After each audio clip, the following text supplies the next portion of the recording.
Hello and welcome to session 11 of the History of Healing. We're going to be undertaking Celtic Anglo-Saxon folk medicine in this session. So starting off with our session aims as normal to explore traditional healing in Western Europe as the foundation and background for the development of modern medicine, to establish the medicine of the people as distinct from the development of formalized medicine, and to understand the major classes of healers and their spirituality and practices in the pre-modern Western world. So I mentioned in the session guide that we'll start sort of at the end of the Neolithic age where we left off in our Stone Age lecture, and we'll be diving into the Bronze and Iron Ages. And we're going to lap back into the Neolithic period just a little bit and pick up some threads from there. The Bronze and Iron Ages in Britain are defined according to the span of years that are here on this slide. And it's worth noting, though, that these ages followed very different time spans in different locations across Asia and Northern Africa and other parts of Europe. Generally, they occurred earlier in the eastern reaches of that region, and they spread west. So Britain was one of the last or the British Isles was one of the last areas to come into the Bronze and Iron Ages because it's on the far western border of that region. So we are focusing on the British Isles in this lecture, and we'll focus on the Celtic and Anglo-Saxon cultures. Some of you might have familiarity of those cultures because they may be your ancestry, and you may have family stories and connections into that directly. And as I mentioned, we'll lap back into the Neolithic period a little bit in order to pick up threads of those specific cultures at that time and bring them up into the Bronze and Iron Ages. So as opposed to the Neolithic period when that was the Stone Age, now coming into the Bronze and Iron Ages, we've come into the use of metals by humans, and that implies the ability to mine metal and use it to make tools. So in the Bronze Age, this was primarily copper and bronze tools and weapons, but also the advent of the potter's wheel and other types of wheels, as well as metal plows for plowing the ground and sickles for harvesting grain predominantly. The economy was agricultural with domesticated animal breeding and crafts and trades. And the social structures or culture was set up in settlements, farms, and villages with relatively complex social and religious structures. Matriarchal society, and again, we see this across different places on the earth. The early pre-Common Era societies tended to be matriarchal, very earth-based spiritualities, and then a shift of that coming later. So into the Iron Age, we have then the ability to produce iron and tools out of iron, and some experimentation even with steel, which is a combination of iron and I can't remember what other metal actually.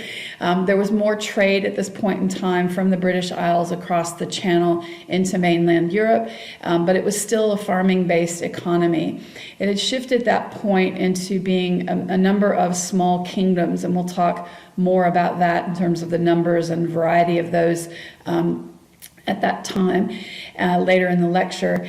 In the early part of this was the early part of the transition from an earth-based spirituality into Christianity that we see during the Iron Age, and with that an increasing patriarchy and a subjugation of women, which obviously continued significantly into the Common Era, and it might be argued up into more modern times as well in many places on earth.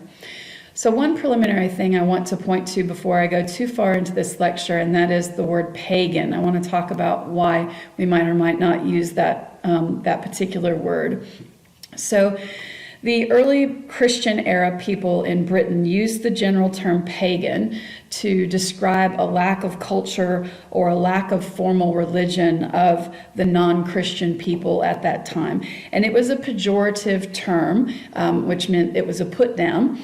And it was meant to define them in lots of ways as being rural, uneducated, etc., but also was meant to define the fact that these pre-Christian people or non-Christian people did not worship the one true God of Christianity. So pagan has been a term that's been used and misused perhaps broadly over time, and it's used also to describe other cultures outside of this particular realm. So for example, Greeks and pre-Christian Romans were also called pagans as well, and we might not necessarily, when we use the term pagan now, we might not necessarily think of the Greeks and the Romans under that definition.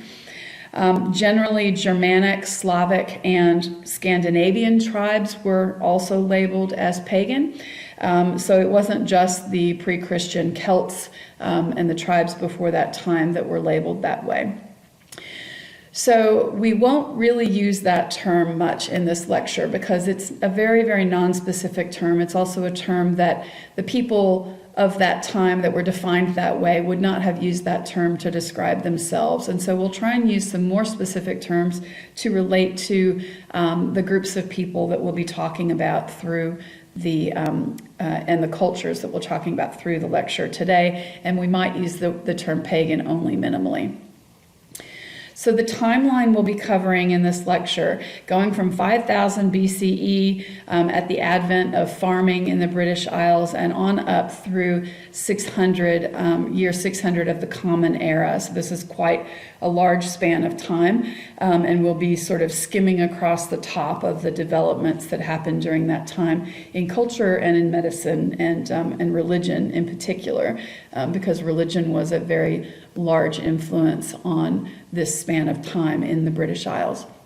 So starting off in the late Neolithic period with the farming and agriculture being established, and then coming in, seeing the megaliths that were constructed in around 3500 BC up through the 2500 BCE, and seeing the different types of constructions that were happening over time in this pre-Christian era. Then we'll look at the Celtic migration and the shift of the culture to a Druidic culture, and then the Romanization of Britain when the Romans came in during the height of the Roman Empire, then the Romans withdrawing from ruling Britain and the Anglo-Saxons coming in and establishing the rule there, which was the one that finally stuck. So late Neolithic Britain and Ireland were farming cultures. The farming began in Britain between 5000 and 4000 BCE, and a little bit later in Ireland between 3900 and 3000 BCE. And you can refer back to the fact that I was saying that farming technology or farming practice spread from the east to the west, and Ireland lies to the west of the mainland Britain. So people were organized into settlements that were tribal in nature under a chieftain during this time. They did build permanent homes, so they moved away from having a nomadic lifestyle, and life became more sedentary. So it might be a bit hard for us to think about farming as being a sedentary lifestyle, considering what we know about farming. So let's just talk about that for a second. When we say sedentary here, we mean as compared to a nomadic lifestyle where you're on the move constantly, moving your home along with you as you go. And farming would have been sedentary in relation to that.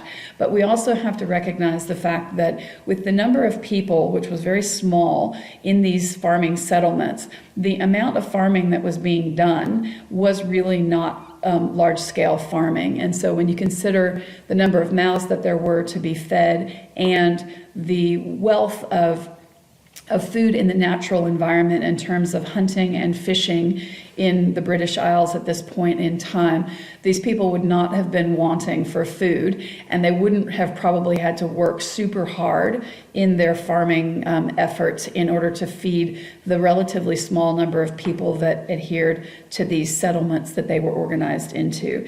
So that's why we say it's the life was a bit more sedentary than it was before.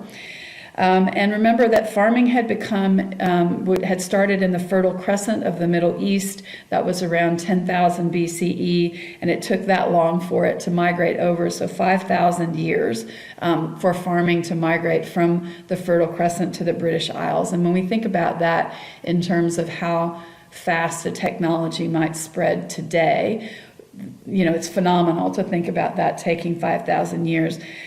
Part of that delay might have had something to do with the fact that there were some intermittent short ice ages that took place during that time and impacted the British Isles and might have impacted the ability to take on farming.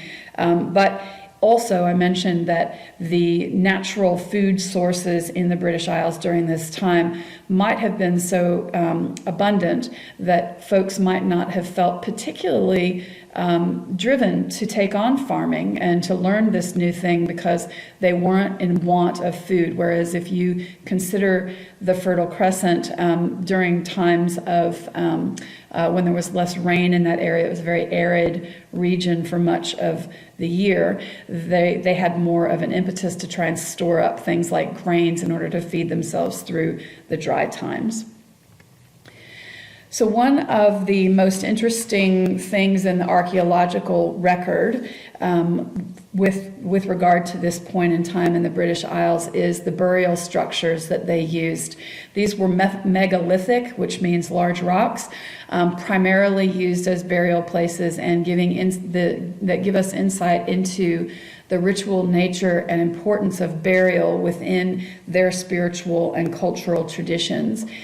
Across Ireland, there are over 1,500 of these megalithic burial structures, and there are three major types of those. There are court tombs, portal tombs, and passage tombs, and we'll talk a little bit more about those. So in general, these megaliths were large earthen constructions that survive in Ireland, and we'll talk about some in the mainland Britain as well in a moment. One of the few legacies really of Neolithic Ireland, so this is still in the Stone Age that these were built. Primarily these were burial places, but some of them may have been used for other things, and burial seems to have played a relatively important part in this society in the late Stone Age. So when these are excavated, there are many artifacts and burial objects that are included with the dead, and there are over 1,500 of these in Ireland alone. And they're also found across Western Europe in Spain, Portugal, Western France, Denmark, parts of Wales, and Scotland. And so these were not isolated to the British Isles by any means. The construction of these seems to have begun around 3500 BCE, and they're heavily concentrated in Northern Ireland. They may have been built as a method for groups of people to claim ownership of land as agriculture took hold. And now we'll talk a little bit more about the three major types of these. So the court tombs were segmented stone chambers that were covered by an earthen mound, and they had an entrance courtyard that faced to the east. They may have been temples rather than tombs in many ways, and they can be seen today without the earthen mound on top, so that having eroded away. The portal tombs are like the one that is here on this slide, the image, and that is 3 or more vertical stones with 1 or 2 really huge capstones on top, usually with that capstone leaning down towards one side, and it leaves an opening like a doorway, which you can see here, that's higher on one side. And human remains would have been interred inside, and the entrance would have been sealed with smaller stones. So these types of portal tombs were definitely used as burial places. And then we have the passage tombs, and these were built somewhat later. These were likely built by settlers coming from Western France in the late Neolithic periods of the late Stone Age. They were roughly circular earthen mounds, and there was a central chamber built underneath the mound with a passage leading into it, and the passage was made from large vertical stones and flat stones laid across. And the stones inside and out would be decorated with images, and some would have small side chambers as well. These are also found in Brittany and Western France.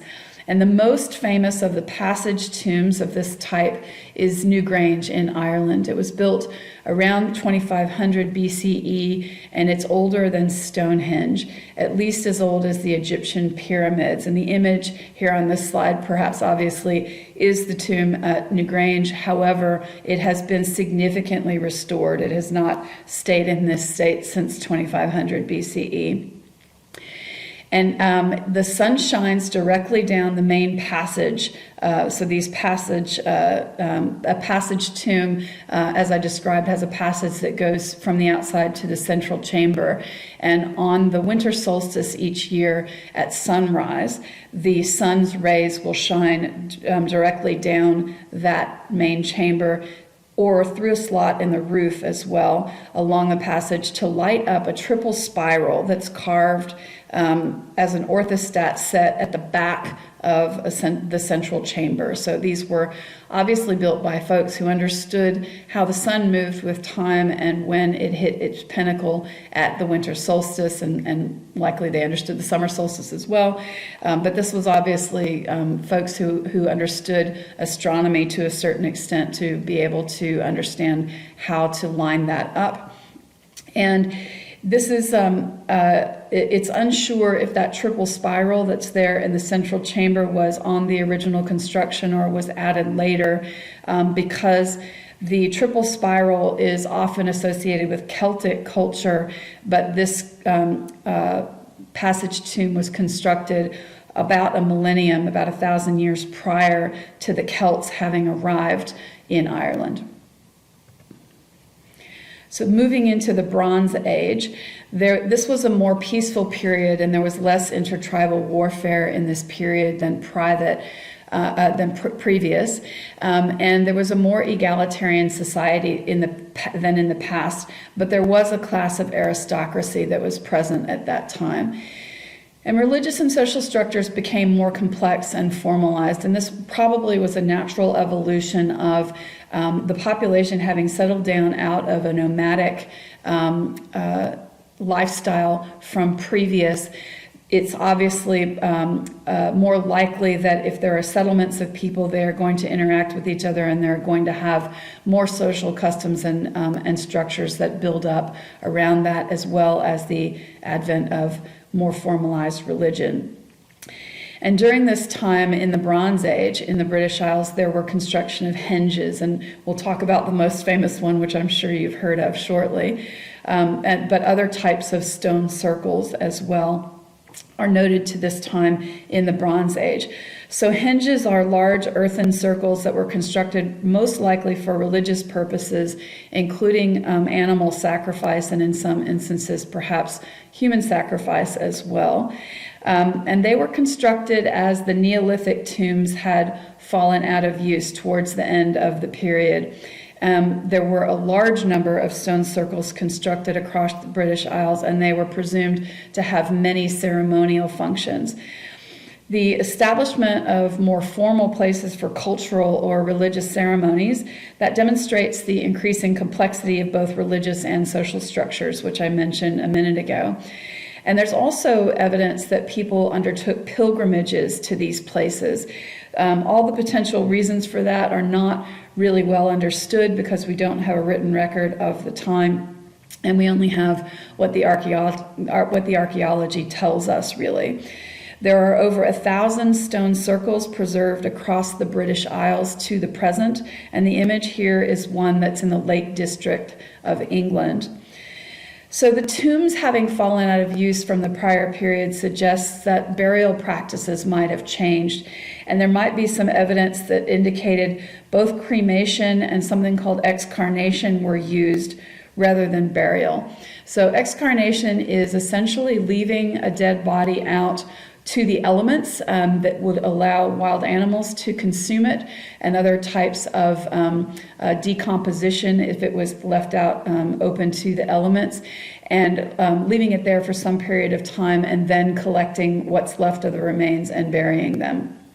So that's quite a different practice than would have been seen from the previous time, as well as from other cultures that we've looked at. But with burial goods that were found with corpses in the older tombs, there implied a need for someone to have goods for entry into another world or another life after death. And this change in burial practices coming into the Bronze Age might have indicated a change in belief of the nature of the spirit or the nature of life after death, whether there was one or not. And so we'll talk more about how that belief solidified over time later on in this lecture. So coming to the most famous of the henges is Stonehenge. It was constructed across a span of time from 3000 to 1600 BCE. And it was a huge long-term communal construction project. Obviously, no one human being would have been able to exist through the construction. The people who planned it never saw it finished. And so this was a long-term cultural project that occurred over 1,000 years. Over more than 1,000 years. So this really pushed Bronze Age technology to its limit. We'll talk more about what the stones are, where they came from, etc., where we can see that this was really pushing technology to its limit. And the evidence gathered nearby suggests that there were lavish celebrations that occurred at this site during the time of its construction, as well as later on. There was housing for the people who were involved in the construction, and there's evidence that they liked to work hard and they liked to play hard as well. So Stonehenge tells this great story of what prehistoric Britain was like around 2500 BCE. We have communities that are settled. There was certainly a long-term community settled right around Stonehenge for the purpose of its construction, to have people on hand for that. There would have been intellectuals there, the ones that were involved in the planning and direction of it, as well as working class people. So you see a bit of a stratification there in terms of people. We had agriculture being well developed at this time, and streams and forests were teeming with fish and game. So this was quite an abundant society, and that probably accounts for the fact that there was less warfare as well. This was obviously a huge long-term commitment, and for there to have been a class of people who envisioned something like this and passed on the vision of it over hundreds and hundreds of years of time is really quite remarkable, to speak to the continuity of the culture and the importance that they placed in this site. So the building seems to have taken place again between 3000 and 1600, and that is it's from aging of the archaeological record, but usually the dating is done to about 2500 BCE is what you'll hear usually. So what was Stonehenge used for after it was constructed? And first I'll just refer to this image. So this image is an artistic reconstruction. It is not a photograph of Stonehenge. This is a reconstruction of what it's presumed that it would have looked like when it was constructed and before any of the stones had fallen, or it had fallen into the state that it is at the moment. There is still, at this point in time, despite vast archaeological exploration and a lot of scholars really applying themselves to the question, there's still not strong consensus about why it was built and what it was for. And there are all sorts of theories. Renowned archaeologists at this time believe it to be a place where the sick could come to be healed. Some believe it to have been a holy place or a tool for calculating dates, somewhat like a calendar. But two of Britain's leading archaeological experts more recently believe that it was a place of healing where people came to be made well. The smaller blue stones, which you can see in the picture here towards that are in the middle, there's a ring of these bluish colored stones. These are spotted dolerite in the center of the circle, and they were dragged from 250 kilometers away from the mountains of southwest Wales. I almost said New South Wales. That's not accurate. Southwest Wales. And are believed to have magical healing properties imbued in them by their origin near traditional sacred healing springs in the mountains of Wales. And we'll talk more about healing waters as we move on through this lecture. That was an important part of the traditional medicines at that time. So the image here is this reconstruction of what this would have looked like with these blue dolerite, spotted dolerite stones in the middle.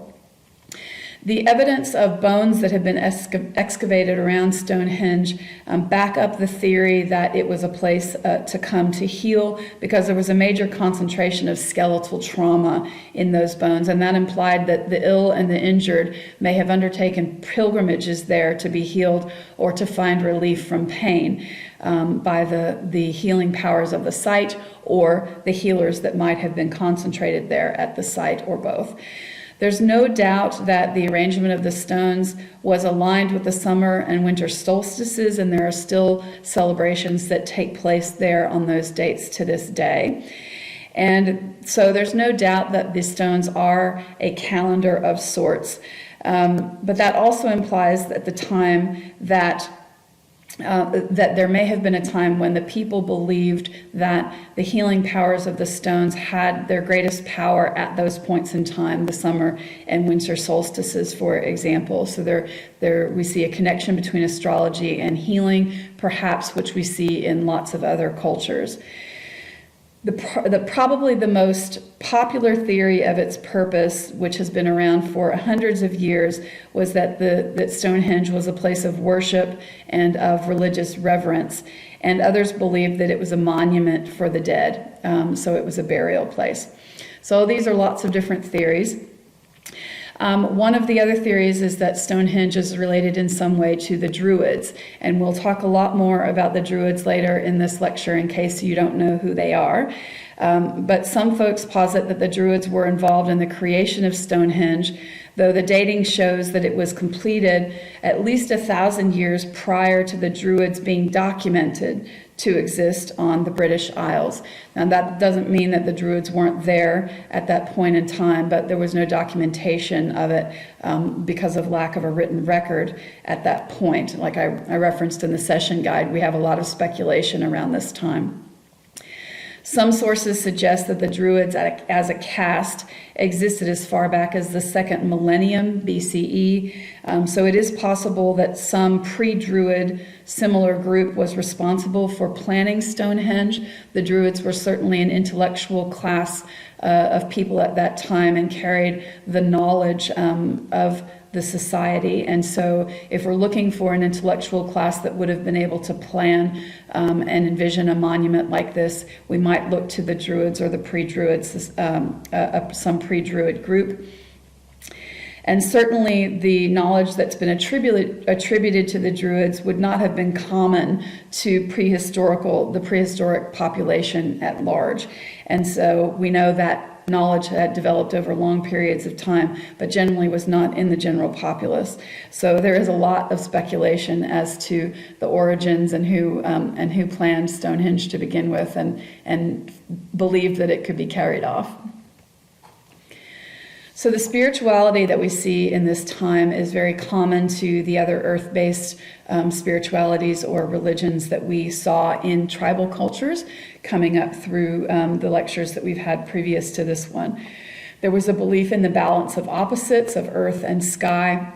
Earth was seen as the source of fertility and sustenance, with the sky being the place of charting of the passage of time through the sun, moon, and stars. And so astronomy was very much in place at that time, and astrology came along as well. So both realms were inhabited by gods who needed to be placated. There were gods of the earth and gods of the sky. And I did that backwards, gods of the sky, gods of the earth. And placating the gods was a major spiritual or religious pursuit. In the pre-Celtic archaeological record, we have tangible data that reflect behaviors and belief systems that existed from the late Neolithic period all the way up until Celtic culture arrived. And that physical record, that archaeological record, has to be interpreted, and there's a risk that any interpretation that we give it is incomplete or in error. However, what it points to is a pattern of belief in the balance of these opposites between earth and sky, and the fertile earth providing sustenance that's essential to the well-being of the community, whereas the ever-consistent sky offers the signs that help to chart the passage of time. And the cajoling or placating of gods is a similar cosmological model to many other different pre-Christian cultures, and we'll see that, for example, when we dive into the Greco-Roman culture in our next lecture.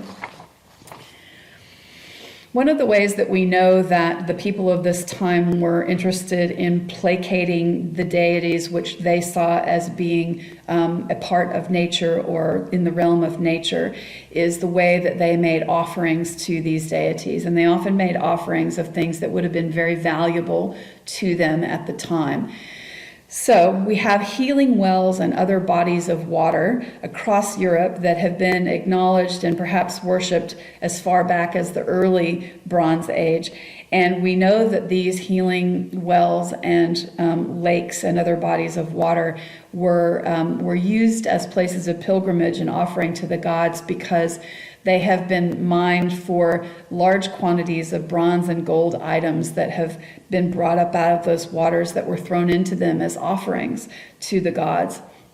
And we've got offerings made to the other elements as well. In terms of these offerings, we would see as being made to earth and water gods in terms of being offerings being thrown into bodies of water, and also many items have been found in peat bogs, and those have been unearthed in the peat bogs, and we see those as offerings being made to the deities of the earth. We have offerings to the other elements as well, to fire and air, by burning and releasing material objects into the air, and that is we can see the four elements starting to come out in play here, and the worship of the elements, which we'll talk about more a bit later on in this lecture. So likely these offerings were made as part of some type of religious ceremony. We do know that these cultures engaged in ceremony, and they had ceremonial pilgrimage sites, etc.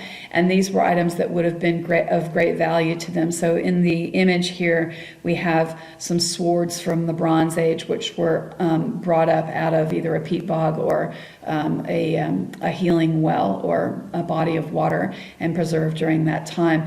And obviously, making swords at that point in time was a new technology and was not an easy thing, and these would have been very valuable. And the gifting of these metal objects, bronze or gold objects, to the nature deities was only one aspect of the types of offerings that these folks made. There was also evidence of animal and human sacrifices being made at that point in time. And for example, humans or animals were also found in peat bogs, and with signs of having been killed in some kind of a ceremonious way and then thrown into the peat bog or interred into the peat bog. And the bodies found in peat bogs are actually preserved very well, because the particular acidity of a peat bog is sort of the perfect place to preserve, or the perfect pH to preserve a body. And so those particular folks that have been unearthed out of there, there's a lot more archaeological evidence to be had from those than perhaps bodies that have been found in other locales. So we know there was an intellectual class within this culture because of these megalithic construction schemes that they put forth. and that was by around 3000 BCE from the dating of the construction of Stonehenge. There would have had to have been some type of an intellectual class. And so there would have been a strong understanding at that point in time of astronomy and of the daily, monthly, and annual cycles of nature, the solar and lunar calendars.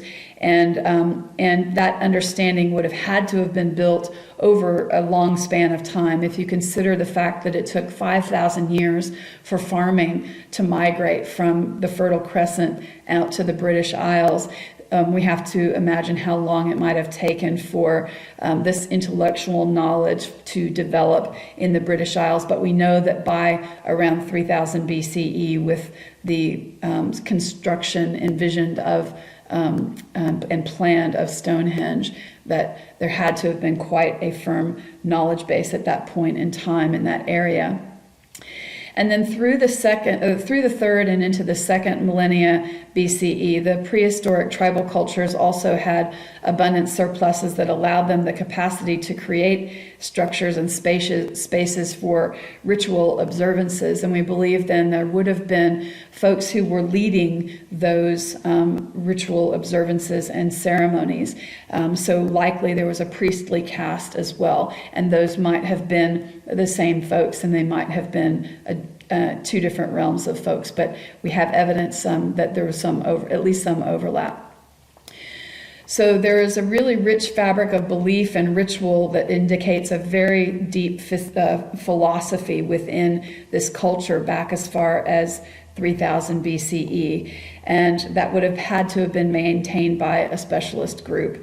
And this group also is believed to have had some coercive authority that was capable of abstract thought and philosophical speculation, as well as scientific observation, and who would have been passing on their knowledge orally from one generation to the next, because we don't have any indication of writing at that time in the British Isles.